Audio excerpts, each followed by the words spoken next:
afternoon. I'm Diana Bailey from the Maryland Women's Heritage Center, and congratulations to Major General Linda Singh for your induction tonight in the Maryland Women's Hall of Fame. That's very exciting. It is. Thank you. Thank you for taking time to talk with us.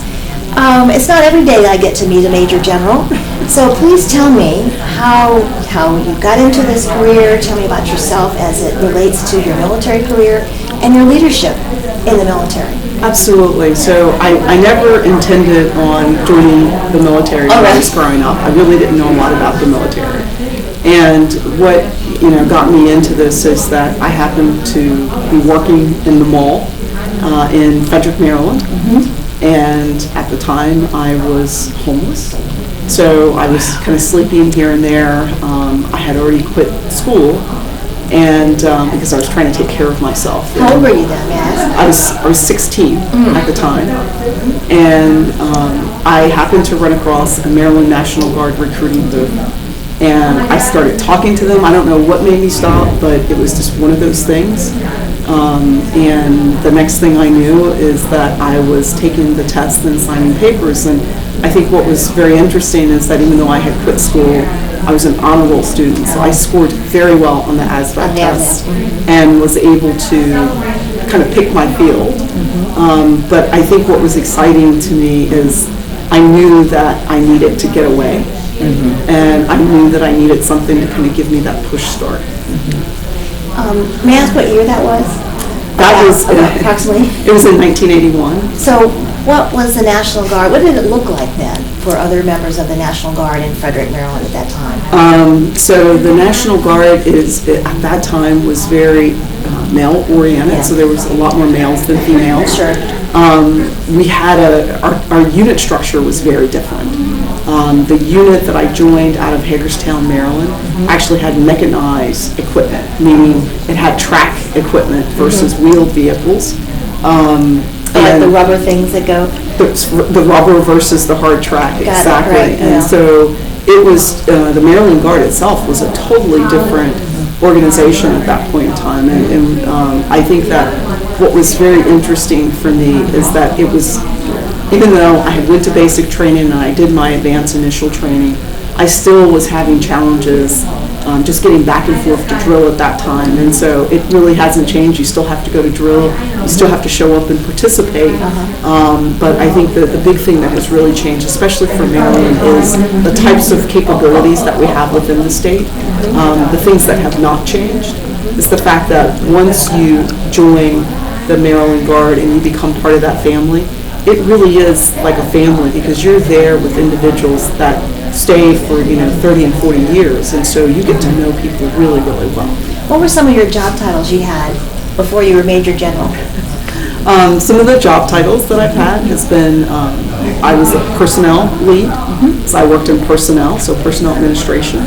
I've done clerical work, so I've been kind of a clerk typist.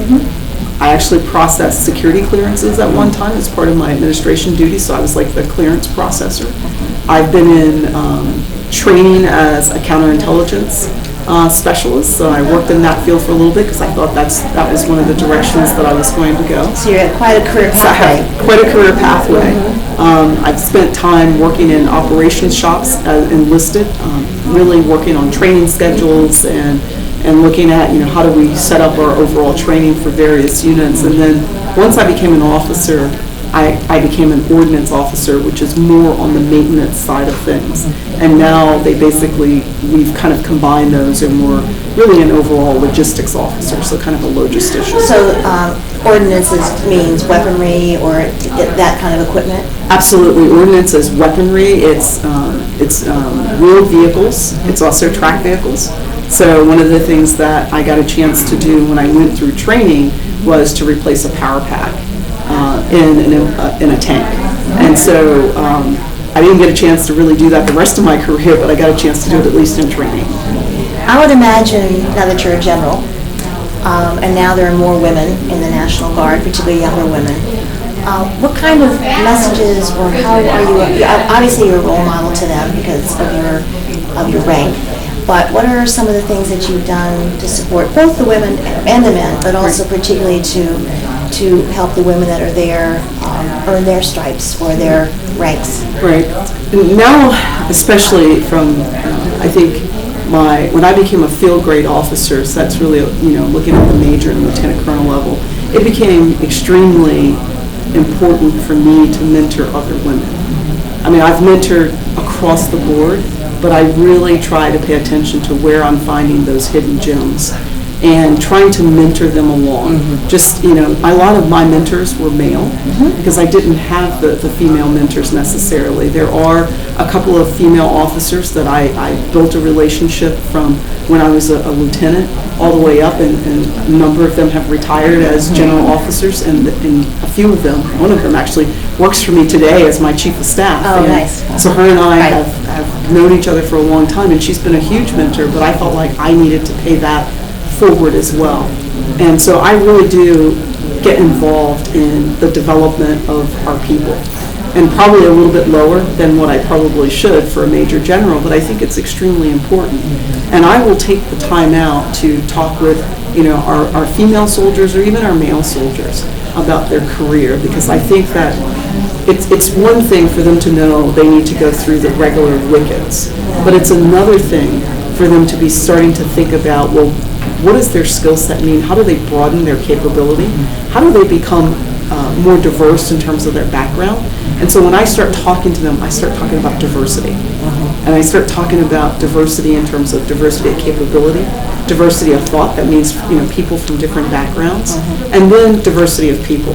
Because I believe that in order to build a strong, competent team, and a team of what I would consider to be excellent, I think that you need to have those different You need each other. Absolutely. It doesn't matter who they are, men or women, they are part of important life and death situations sometimes. The other thing I was thinking about, I think you have a new job. I do. Tell us about your new job. So the new job, I am the Adjutant General for Maryland, and being the Adjutant General, I am over what I consider to be my 4 pillars, and the 4 pillars are the Air National Guard, the Army National Guard, Maryland Emergency Management, as well as Maryland Defense Force, and so those are the 4 pillars that kind of make up the military department. That's a pretty big job, isn't it? It is a pretty big job. I mean, I report and am responsible for the military department directly to the governor.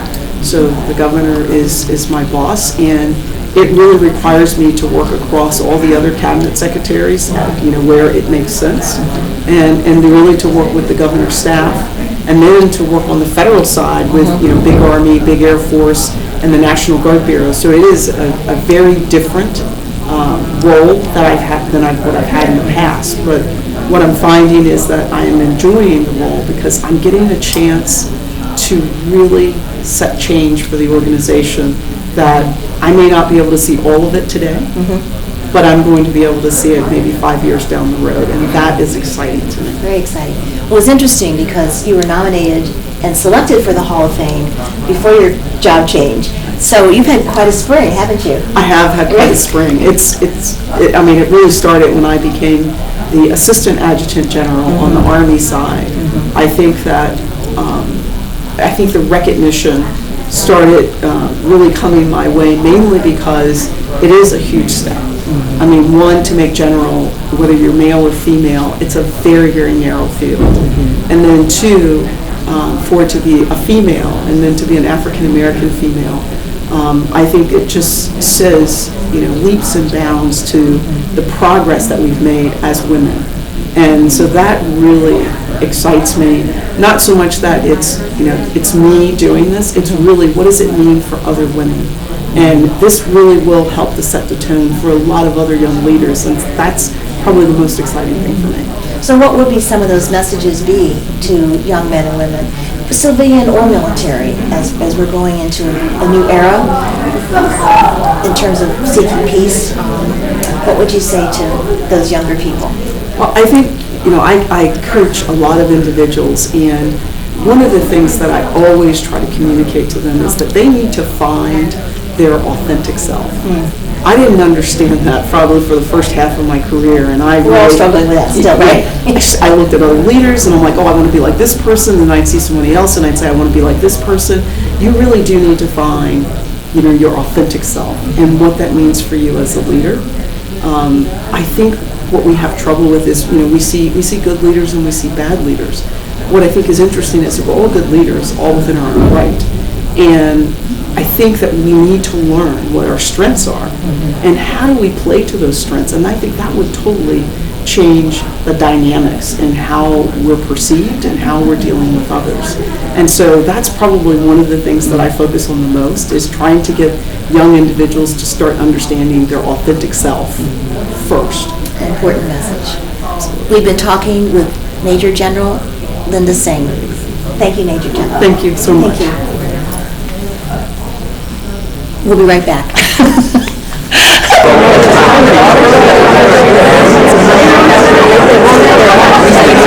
It's the Hall of Fame. It's the Hall of Fame.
It's the Hall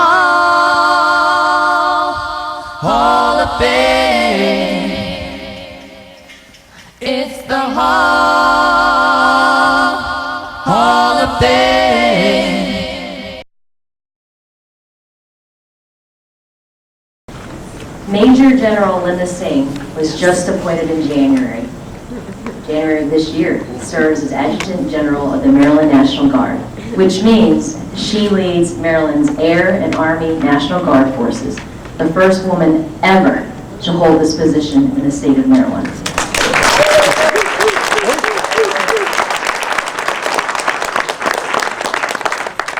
Even before the governor made this appointment, General Singh was nominated for induction into the Women's Hall of Fame by Turhan Robinson. A lifelong resident of our state, General Singh served in Maryland's military for 30 years. She was the first woman commander for the Maryland Army National Guard and was advisor to the Maryland Adjutant General on Maryland Army Guard issues.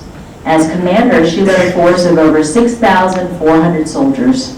Before this, she directed the Maryland Joint Staff, which included domestic operations, the Joint Operations Center, the 32nd Civil Support Team, the State Partnership for Peace, and the Counter-Drug Program. General Singh served as our chief of the Afghanistan National Security Force Development Current Operations Cross-Functional Team and has held several command positions in the National Guard. She holds 2 master's degrees and is even now a doctoral candidate at Capella University. It is for her leadership in the military and the path she has lit for future military women that we induct Major General Linda Singh into the Maryland Women's Hall of Fame.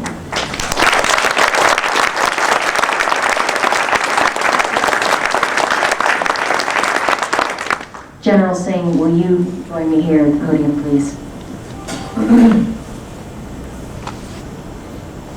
Representing the Harford County delegation to the Maryland General Assembly, Delegate Teresa Riley is present to present a citation for the General from the delegation. Delegate Riley. Thank you. First, I would like to say congratulations to all the women inductees this evening for empowering the women of Maryland and for your contributions to our communities and to the state of Maryland. On behalf of the Maryland House of Delegates, the Harford County delegation would like to present this citation to Major General Singh for her work and her contributions to our community at Aberdeen Proving Grounds. So thank you and congratulations and for your induction to the Maryland Women's Hall of Fame. Well worth it, and I'm not sure where the citation it is. It is here somewhere.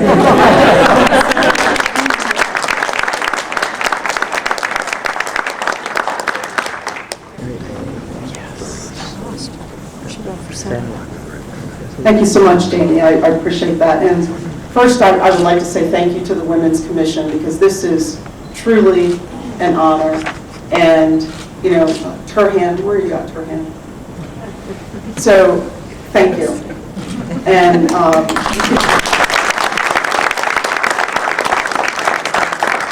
what, you know, a lot of you don't know that, you know, Turhan has been telling me for years, probably since I was a lieutenant or captain, I can't remember when. Every time he would see me, he said, there's something else in your future. You need to keep doing it. There's something else in your future. And so I want to thank you for nominating me, and it's amazing. So, you know, joining with me today is my husband, Raj, who's been with me ever since I've been, actually before I got commissioned, because in the commissioning program that I went through, the officer candidate school, you have to wear like what we call these turtle shells. And they always made the new class, they may not do that anymore, but they always made the new class paint them. And so even though we weren't married at the time, I felt like he was a keeper, because he painted all 32 of those shells.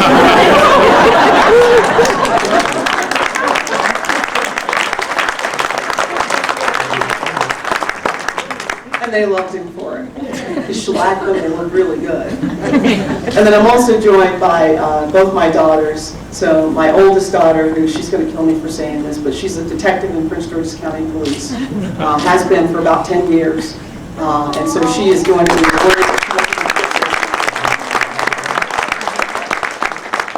And then my youngest daughter, who is finishing up her last semester at UMBC as a biology major. And she's going to intern this summer, right?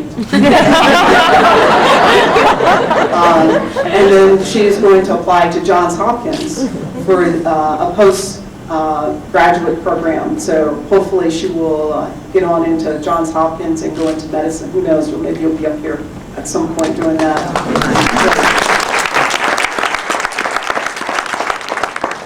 But I also have the unique privilege, and typically, you know, I would say something about my background, and I'm not, because there's tons of stories out there. But what I think is unique about tonight is when I think about when I started my career and when I first got my commission, one of the individuals, and I do believe she was a captain at the time, that met me coming off the stage, because I was the distinguished graduate, and she wanted to congratulate me, and it was really her and another officer who's not here tonight, so she's retiring, which is General Solomon, but General Diener, please stand.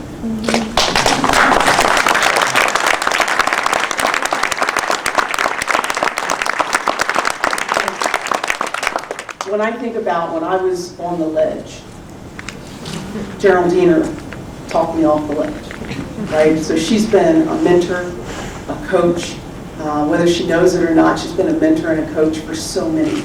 And when I think of, you know, I wouldn't be here if it wasn't for her kind of saying, you know, you need to keep going, you go, girl. I mean, she really just had this inspiration. And so from the first time that I met her, and now, you know, she is, you know, my chief of staff, which is just odd because I've always worked with her. And so she's now working with me and still coaching and mentoring me through this process because she has, you know, the knowledge and experience to be able to do that. And then, you know, I think that one of the most important things is we talk about leaving a legacy, but it's the mentoring and coaching. So then I'm going to embarrass a couple of other women And yes, I've got some guys out there, so I'm gonna shout out to the guys, because I know you're out there, I see you. But, you know, I do have a couple of women that I've known for a very long time, and I think I've mentored and I've coached, I've yelled at on a number of occasions. And so my only female Army colonel that I was able to promote, which is Janine Burkhead.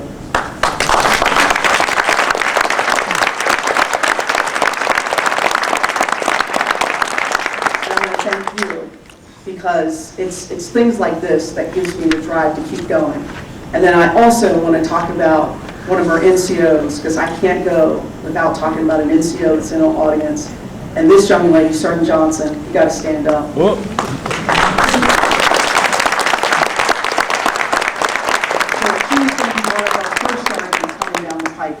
But what's interesting is I met her when I think she was like an E3, so private first class, and she was one of my cooks. And she took care of me every single time, from year after year after year. And so when I think about, you know, what it means for me to be able to get this award and to be an honoree, it's really not about me. It's about them, and it's about the future. So my hat's off to you all. I salute you. Thank you, and God bless.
Alligator.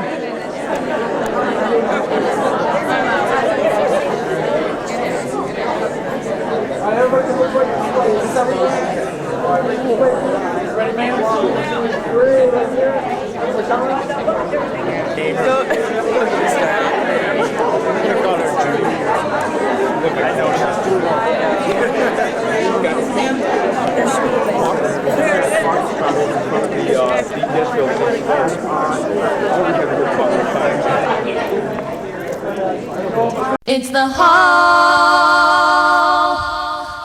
of Fame. It's the Hall of Fame.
It's the Hall